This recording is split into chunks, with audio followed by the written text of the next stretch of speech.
Students, आज अपन पढ़ेंगे immunisation के बारे में। ठीक है, फर्स्ट पढ़ते इम्यूनाइजेशन का इंट्रोडक्शन। ठीक है, it is a process where by a person is made immune और resistant to an infectious disease typically by the administration of a vaccine. ठीक है, इम्यूनाइजेशन एक ऐसी प्रोसेस है जिसके अंदर एक पर्सन को इम्यूनाइज किया जाता है या उसके अंदर एक प्रकार की रेजिस्टेंस डेवलप की जाती है टू एन इन्फेक्शियस डिजीज़। जो इन्फेक्शियस डिजीज़ है, बैक्टीरिया वाला जो भी डिजीज़ है, तो उसके अगेंस्ट बॉडी के अंदर एक रेजिस्टेंस डेवलप की जाती है typically by the administration of a vaccine. ये जो रेजिस्टेंस होती है, जो प्रतिरोधक क्षमता होती है, वो वैक्सीन के एडमिनिस्ट्रेट करने के बाद ही डेवलप की जाती है। Vaccine stimulates the body on immune system to protect the person against subsequent infection और डिजीज़। जो वैक्सीन होती है बॉडी के इम्यून सिस्टम को क्या करती है, स्टिमुलेट करती है और बॉडी को प्रोटेक्ट करने में हेल्प करती है अगेंस्ट सब्सिक्वेंट इन्फेक्शन और डिजीज़। कोई भी डिजीज़ है तो उसके अगेंस्ट बॉडी क्या करती है, प्रोटेक्ट करने का काम करती है। नेक्स्ट पढ़ते हैं इम्यूनाइजिंग एजेंट। इम्यूनाइजिंग एजेंट कौन कौन से होते हैं, देखो, this can be classified as vaccine, immunoglobulin, antisera. Immunisation के कुछ एजेंट होते हैं जैसे वैक्सीन। ठीक है, वैक्सीन के बारे में पढ़ेंगे। ठीक है, इम्यूनोग्लोबुलिन, जैसा कि अपन पहले पढ़ चुके हैं, इम्यूनोग्लोबुलिन क्या एक प्रकार प्रोटीनियस पदार्थ होता है। एंड एंटीसीरा, बॉडी के जो सीरम होता है उसमें एंटीबॉडी प्रेजेंट होती है, तो उसको बोलते हैं, क्या बोलते हैं, एंटीसीरा। अपन पढ़ते हैं वैक्सीन के बारे में। It is an immunobiological substance design to produce specific protection against a given disease. ये जो वैक्सीन होती है एक प्रकार का बायोलॉजिकल पदार्थ होता है, इसको सिंथेसाइज किया जाता है, तैयार किया जाता है स्पेसिफिक प्रोटेक्शन के लिए। बॉडी के अंदर कोई भी डिजीज़ फैल रही है तो उसको प्रोटेक्शन के लिए एक बायोलॉजिकल पदार्थ तैयार किया जाता है। It stimulate the protection of production of protective antibody. ये क्या करती है, बॉडी को प्रोटेक्ट करती है और एंटीबॉडी का प्रोडक्शन करती है। एंड अदर इम्यून मैकेनिज्म, और जो मैकेनिज्म है इम्यून मैकेनिज्म को भी स्टिमुलेट करने का काम करती है vaccine. Vaccine term use by Lewis pasture. जो वैक्सीन जो टर्म है वो यूज़ की गई थी लुईस पास्चर के द्वारा। वैक्सीनेशन टर्म वो यूज़ की गई थी एडवर्ड जेनर के द्वारा। फर्स्ट वैक्सीन जो थी वो स्मॉल पॉक्स, वो डेवलप की गई थी 1796 के अंदर। ठीक है, अपन वैक्सीन के अंदर कुछ टर्म्स यूज़ की जाती है, जैसे कि पैथोजेनिसिटी है, एंटीजेनिसिटी, वायोलेंस, इस प्रकार की टर्म यूज़ की जाती है। तो फर्स्ट हम पढ़ते हैं पैथोजेनिसिटी के बारे में। तो पैथोजेनिसिटी क्या होती है, microorganism ability to produce a disease. Pathogenicity micro organism के अंदर ऐसी क्षमता जो डिजीज़ प्रोड्यूस कर सकती है। माइक्रोऑर्गेनिज्म के अंदर ऐसी क्षमता पाई जाती है जिसके माध्यम से वो जो माइक्रोऑर्गेनिज्म होता है वो बॉडी के अंदर डिजीज़ प्रोड्यूस कर सकता है। नेक्स्ट पढ़ते हैं हम वायलेंस के बारे में। ठीक है, वायलेंस क्या है, virulence as a capacity of microorganism that produce a disease in how many times. Virulence एक कैपेसिटी होती है, जिस प्रकार पैथोजेनिसिटी होती है वैसे ही एक कैरेक्टर होता है वायलेंस माइक्रोऑर्गेनिज्म के अंदर। वायलेंस माइक्रोऑर्गेनिज्म के अंदर ऐसी क्षमता होती है जिसके माध्यम से जो वायरस होता है या पार्टिकल्स होते हैं, फॉरेन पार्टिकल, वो उनकी टाइम पीरियड उनकी क्षमता के अनुसार इन्फेक्शन कॉज कर सकते हैं। मान लो किसी माइक्रोऑर्गेनिज्म की वायलेंस ज़्यादा है तो वो कम समय में बॉडी को ज़्यादा प्रभावित कर सकता है। अपन पढ़ते हैं एंटीजेनिसिटी के बारे में। Ability of antigen to bind antibody. Antigenicity भी एक सेम कैरेक्टर है। इसमें क्या होता है कि एंटीजन के अंदर एंटीबॉडी को बाइंड करने की क्षमता होती है। जैसे फॉरेन पार्टिकल, बैक्टीरिया, वायरस के जो पार्टिकल होता है, सिंथेसाइज पार्टिकल होता है, उसमें एक क्षमता आ जाती है कि एंटीबॉडी को बाइंड करने की, इसको बोलते हैं एंटीजेनिसिटी। अब बढ़ते हैं next term immunogenicity. Ability to produce immune response. जो टर्म है इम्यूनिसिटी का मतलब होता है कि बॉडी के अंदर इम्यून रेस्पॉन्स प्रोड्यूस करने की क्षमता है। ये फॉरेन पार्टिकल है जिसको अपन सिंथेसाइज करके एक वैक्सीन प्रिपेयर की थी, तो उसके अंदर इम्यून जो रेजिस्टेंस है वो प्रोड्यूस करने की क्षमता पाई जाती है, जिसको बोलते हैं इम्यूनोजेनिसिटी। वैक्सीन डिपेंड्स अपॉन, जब भी वैक्सीन बनाई जाती है तो कुछ चीज़ों को ध्यान रखा जाता है। ठीक है, पैथोजेनिसिटी, वायलेंस, एंटीजेनिसिटी और इम्यूनोजेनिसिटी। जब भी वैक्सीन प्रिपेयर की जाती है तो दो चीज़ों को हमेशा उसमें कम किया जाता है, जैसे कि पैथोजेनिसिटी और वायलेंस। किसी माइक्रोऑर्गेनिज्म की को अपन वैक्सीन के रूप में यूज़ करते हैं, किल्ड या लाइव फॉर्म में यूज़ करते हैं, तो उसके अंदर पैथोजेनिसिटी और वायलेंस को कम इसलिए किया जाता है क्योंकि ये दोनों कैरेक्टर है, ये दोनों प्रॉपर्टीज़ है वायरस की, वो बॉडी के अंदर इन्फेक्शन फैलाने की क्षमता प्रोड्यूस करती है, ना कि बॉडी को प्रोटेक्ट करती है। इसलिए वैक्सीन के अंदर अपन माइक्रोसम की जो पैथोजेनिसिटी स्टेट होती है या वायलेंस क्षमता होती है उसको अपन कम करते हैं, एंड एंटीजेनिसिटी और इम्यूनोजेनिसिटी को अपन बढ़ाते हैं। एंटीजेनिसिटी को बढ़ाते हैं इसलिए कि जो एंटीजन रहेगा बॉडी के अंदर वो लंबे समय तक एंटीबॉडी को प्रोडक्शन करेगा, और इम्यूनोजेनिसिटी माइक्रोसम के अंदर इम्यूनोजेनिसिटी इस प्रकार बनाई जाती है कि ताकि वो बॉडी को स्टिमुलेट कर सके। ठीक है, अब हम पढ़ते हैं वैक्सीन के बारे में। वैक्सीन कितने टाइप की होती है, तो अपन पढ़ते हैं वैक्सीन के बारे में। जो वैक्सीन होती है 5 टाइप की होती है। एक लाइव वैक्सीन, इनएक्टिवेटेड वैक्सीन, इसको अपन किल्ड वैक्सीन भी बोलते हैं। थर्ड है टॉक्सॉइड वैक्सीन, फोर्थ है cellular fraction vaccine, and fifth है कंबाइंड वैक्सीन। ठीक है, अपन पढ़ते हैं लाइव वैक्सीन के बारे में। ठीक है students, these types of vaccines are prepared from live organism. These organism lost their capacity to produce a fully developed disease but retain their immunogenicity. Live vaccine should not be administered to an individual with an immunodeficiency. जो live vaccine होती है वो live माइक्रोजम से तैयार की जाती है। ठीक है, जो माइक्रोजम जो फॉरेन पार्टिकल होगा, माइक्रोजम का जो पार्टिकल यूज़ किया जाता है वो लाइव फॉर्म में होता है। इसमें जो माइक्रोजम का जो पार्टिकल है जिसको अपन वैक्सीन के रूप में यूज़ करते हैं उसके अंदर जो कैपेसिटी होती है, ठीक है, वायलेंस या पैथोजेनिसिटी है, उसको अपन कम करते हैं, और इसके अंदर क्या होती है कि इम्यूनिसिटी बनी रहती है। लाइव वैक्सीन को ऐसे इंसान में इंजेक्ट नहीं कर सकते हैं जिसके अंदर पहले से ही क्या है, इम्यूनिटी पावर कम है। अब हम पढ़ते हैं inactivated kill vaccine. Organism killed by heat chemicals infected into the bodies stimulate immunity. They are usually safe but are less effective. जो इनएक्टिवेटेड किल वैक्सीन होती है इसमें माइक्रोजम को किल्ड करके एक वैक्सीन प्रिपेयर की जाती है जो बॉडी को स्टिमुलेट करती है और बॉडी को प्रोटेक्ट करने का काम करती है। इसमें माइक्रोजम को किल किया जाता है हीटिंग मेथड के द्वारा, केमिकल के द्वारा उनको क्या कहता है, किल्ड किया जाता है। और ये जो वैक्सीन होती है, इनएक्टिवेटेड वैक्सीन होती है या किल्ड वैक्सीन होती है, वो बॉडी के लिए सेफ़ तो होती है लेकिन वो ज़्यादा इफेक्टिव नहीं होती है। बॉडी के अंदर इफेक्टिव बनाए रखने के लिए लाइव वैक्सीन सफिशिएंट होती है। अब हम पढ़ते हैं टॉक्सॉइड वैक्सीन के बारे में। Certain organism produce exotoxin, diphtheria, tetanus. The toxin produced by the organism are detoxified and used to preparation of vaccine. ये जो टॉक्साइड वैक्सीन होती है उसमें क्या होता है कि माइक्रोजम का टॉक्सिक पदार्थ यूज़ में जाता है। ठीक है, जो टॉक्सिक पदार्थ है माइक्रोजम का उसको डिटॉक्सिफाइड करके, उसको विष रहित करके एक वैक्सीन प्रिपेयर की जाती है ताकि वो टॉक्सिन के अगेंस्ट काम कर सके। अब पढ़ते हैं next, cellular fraction vaccine. In certain instant, vaccines are prepared from excreted cellular fractions, for example, meningococcal, pneumococcal. ये जो सेलुलर फ्रैक्शंस वैक्सीन होती है उसके अंदर सेल्स के कुछ ही कंपोनेंट का, माइक्रोजम के सेलुलर कंपोनेंट को यूज़ किया था, ना कि पूरी कंप्लीट सेल्स को यूज़ किया था। कुछ कंपोनेंट्स का यूज़ किया था और उस कंपोनेंट के माध्यम से या कंटेंट के माध्यम से एक वैक्सीन प्रिपेयर की जाती है, इसको बोलते हैं सेलुलर फ्रैक्शन वैक्सीन। ठीक है स्टूडेंट्स, अब बढ़ते हैं कंबाइंड वैक्सीन के बारे में पढ़ते हैं। ठीक है, तो कंबाइंड वैक्सीन क्या है? It is more than one immunising agent is included in a single vaccine, they are called combined vaccine.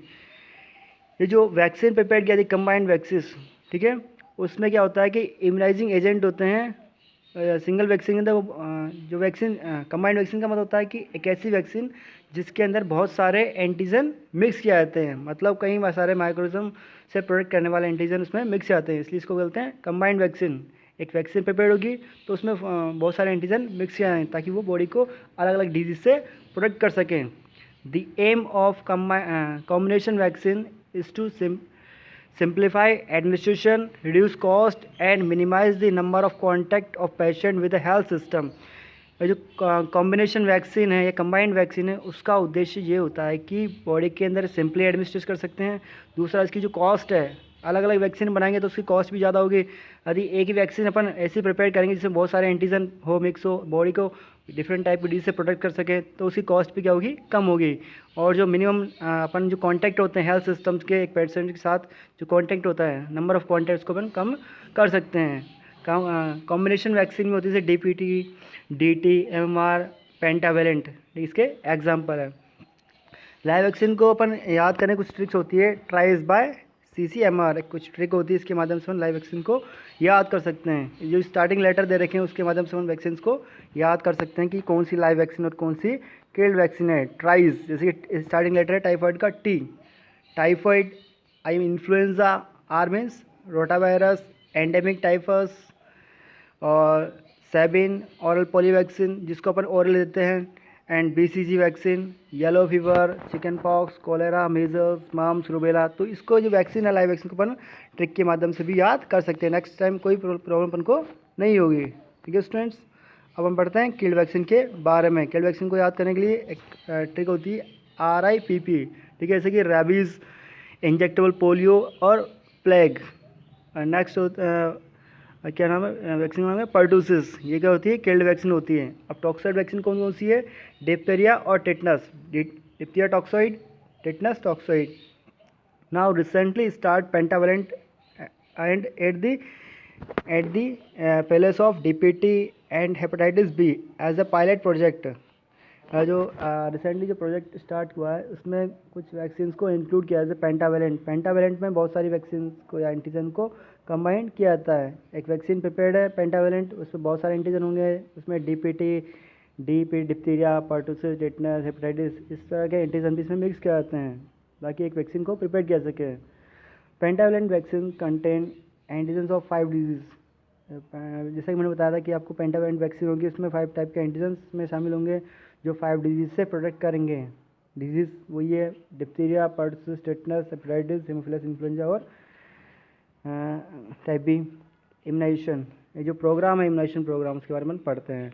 Global immunisation programme launch किया था 1974 के अंदर। ठीक है, नेक्स्ट है एक्सपेंडेड इम्यूनाइजेशन प्रोग्राम जो लॉन्च किया था 1978 के अंदर। EPI प्रोग्राम, ठीक है, EPI प्रोग्राम को मॉडिफाइड किया था और नए प्रोग्राम के रूप में इसको लॉन्च किया गया था। उसका नाम है universal programme of immunisation in which include 6 preventable disease. ये जो वैक्सीन है, ये जो ये प्रोग्राम है, उसके अंदर 6 प्रिवेंटेबल डिजीज़ प्रोग्राम होता है। इसके अंदर ऐसी वैक्सीन प्रिपेयर की जाती है जिसके माध्यम से 6 क्लियर डिजीज़ को किल किया जा सके। ठीक है स्टूडेंट्स, नेक्स्ट हम पढ़ते हैं।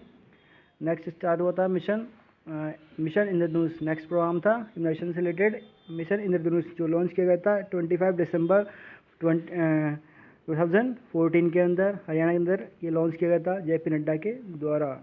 इसमें जो डिजीज़ है 7 डिजीज़, जो इंद्रधनुष होता है उसमें 7 रंग होते हैं, तो इंद्रधनुष मिशन के माध्यम से 7 डिजीज़ है उसको प्रिवेंट किया जाता है। और उसका एक और गोल होता है कि जो बच्चे होते हैं 0 से 2 साल के बच्चे होते हैं या मदर है उसको फुली इम्यूनाइज्ड किया जाता है। नेक्स्ट पढ़ते हैं इम्यूनाइजेशन शेड्यूल के बारे में। तो इम्यूनाइजेशन शेड्यूल के बारे में पढ़ने से हमें कुछ चीज़ ध्यान रखनी होगी। ये जो वैक्सीन होती है इम्यूनाइजेशन के अंदर वो किस पर्सन को दी जाती है, उसके क्या एज होनी चाहिए, वैक्सीन किस टाइप की यूज़ होगी, या डोज कितना होगा, अमाउंट या रूट क्या होगा, ये सब चीज़ अपन को ध्यान में रखनी होती है वैक्सीन को एडमिनिस्टर करने से पहले। तो बेनिफिशियर्स वो आता है जिसके अंदर अपन किसी पर्सन को बेनिफिट दे रहे हैं या वैक्सीन प्रोवाइड कर रहे हैं। एज के अंदर जिस पर्सन को अपन वैक्सीन दे रहे हैं उसकी एज क्या है, ठीक है, अपन को पता होना चाहिए। जैसे बच्चे अब जन्म हुआ है तो उसको अपन वैक्सीन देंगे, किस तरह की वैक्सीन देंगे, BCG देंगे, OP, तो अपन को ध्यान में रखना चाहिए। तो at birth time upon vaccine देते हैं BCG, OPV और हेपेटाइटिस। ठीक है, BCG वैक्सीन देते हैं, उसका फर्स्ट डोज होता है 0.05 ml डोज होता है, उसको अपन देते हैं इंट्राडर्मल रूट के द्वारा। इसके बाद नेक्स्ट होता है OPV ओरल पोलियो वैक्सीन, इसकी 0 डोज होती है, 2 ड्रॉप देते हैं, ओरल देते हैं। Hepatitis B 0 dose 0.5 ml IM अपन देते हैं।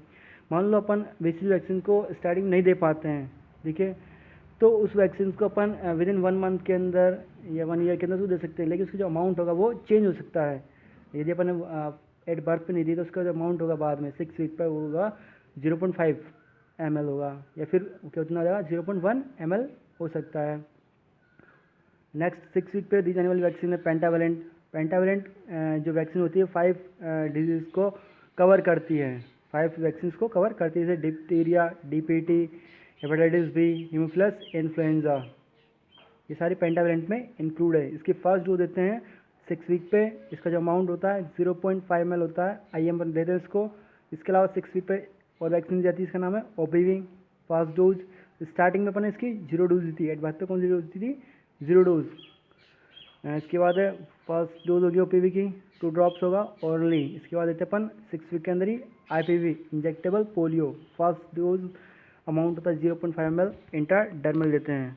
अब अंदर है इन्फेंट, जब बच्चा बड़ा होता है 10 वीक का होता है तो उस पर अपन वैक्सीन देते हैं, जैसे कि पेंटावेलेंट सेम वो रहेगा, लेकिन इसमें जो डोज होगा वो कितना होगा, सेकेंड डोज होगा, अमाउंट 0.5 ml सेम रहेगा, रूट भी सेम रहेगा, IM रहेगा। OPV 2 ड्रॉप्स रहेगा और डोज कौन सी की, सेकेंड डोज होगी। फर्स्ट डोज दी थी अपन ने 6 वीक के अंदर, तो OPV की जो सेकेंड डोज होगी वो 10 वीक पे अपन देते हैं, उसको जो रूट होगा ऑरली होगा। उसके बाद 14 वीक पर अपन देते हैं पेंटावेलेंट वैक्सीन देते हैं, उसका थर्ड डोज होगा। फर्स्ट डोज दिया था अपन ने 6 वीक पे, सेकंड डोज दिया था 10 वीक पे, अपन थर्ड डोज देते हैं 14 वीक पे। इसका जो अमाउंट होगा सेम वही रहेगा, 0.5 ml होगा, IM देते हैं इसको। Oral polio vaccine third dose है, 2 ड्रॉप्स ऑरली देते हैं। इसका IPV है, उसको अपन कितने देते हैं, सेकेंड डोज है इसकी। फर्स्ट डोज दी थी अपन ने 6 वीक पे दी थी। उसके बाद 10 वीक पे अपन कोई डोज नहीं दी IPV की। उसके बाद सेकंड डोज दे रहे हैं अपन 14 वीक्स पे अपन दे रहे हैं, तो इसका अमाउंट होगा 0.5 ml इसका होगा, ID देंगे इसको। 9 मंथ पे अपन वैक्सीन देते हैं मीजल्स, विटामिन A और जैपनीज एन्सेफेलाइटिस। ये जो वैक्सीन है, तीनों वैक्सीन है, उसको अपन फर्स्ट डोज देंगे। इससे पहले 9 मंथ से पहले अपन कोई वैक्सीन इस प्रकार की वैक्सीन नहीं दी थी, तो ये इनकी डोज क्या होगी, फर्स्ट होगी। अमाउंट भी डिफरेंट है, मीजल्स का 0.5 ml है, इसका सपोर्टिस देते हैं। Vitamin A 1 lakh intensive unit होगी ऑरली। जैपनीज एन्सेफेलाइटिस का फर्स्ट डोज होगा 0.5 ml सपोर्टिस। उसके बाद 16 to 24 मंथ पर अपन डिफरेंट अलग टाइप की वैक्सीन देते हैं। इसमें OPV वैक्सीन होगी, उसका बूस्टर डोज होगा, फर्स्ट बूस्टर डोज देते हैं 16 to 24 मंथ पे, 2 drops orally. DPT first booster dose 0.5 ml IM। Measles second dose, first dose दी अपन ने 9 मंथ पे, सेकेंड डोज अपन दे रहे हैं 16 to 24 मंथ पे अपन दे रहे हैं, तो सेकेंड डोज होगी 0.5 ml होगा, सबक्यूटनियस होगा। जैपनीज एन्सेफेलाइटिस का सेकेंड डोज है, फर्स्ट डोज दी थी अपन ने 9th मंथ पे 0.5 ml और सबक्यूटनियस को देते हैं। अपन बढ़ते हैं नेक्स्ट जो वैक्सीन होगी 5 to 6 ईयर के अंदर बीच में अपन देते हैं, वो कौन सी होगी, DPT। इसकी बूस्टर डोज होगी, फर्स्ट बूस्टर डोज दी थी अपन ने 16 to 20 वीक पे। अब 5 ईयर के अंदर अपन कौन देते हैं, सेकेंड बूस्टर डोज देते हैं DPT की। अमाउंट होगा 0.5 ml होगा, IM होगा। नेक्स्ट 10 ईयर पर अपन वैक्सीन देते हैं TT, 0.5 ml होता है, IM देते हैं इसको। 16 ईयर पर देते हैं TT 0.5 ml, IM देते हैं। उसके बाद प्रेग्नेंट वुमेन को भी वैक्सीन प्रोवाइड करते हैं, तो जो TT फर्स्ट डोज होगी वो अर्ली प्रेगनेंसी मतलब 16 to 20 वीक के अंदर देते हैं फर्स्ट डोज, उसका अमाउंट होता है 0.5 ml, IM देते हैं। सेकेंड जो डोज होगी TT की प्रेग्नेंट वुमेन को होगी आफ्टर 4 वीक, जैसे अपन ने फर्स्ट डोज दी थी 16 मंथ या 20 वीक को दी थी, 16 to 20 वीक के अंदर अपन दी थी, तो नेक्स्ट डोज काउंट होगी वो आफ्टर 4 वीक होगी। जैसे कि 21 वीक को दी थी तो 24 वीक को अपन सेकेंड डोज देंगे TT की। ठीक है स्टूडेंट्स, अपना टॉपिक कंप्लीट।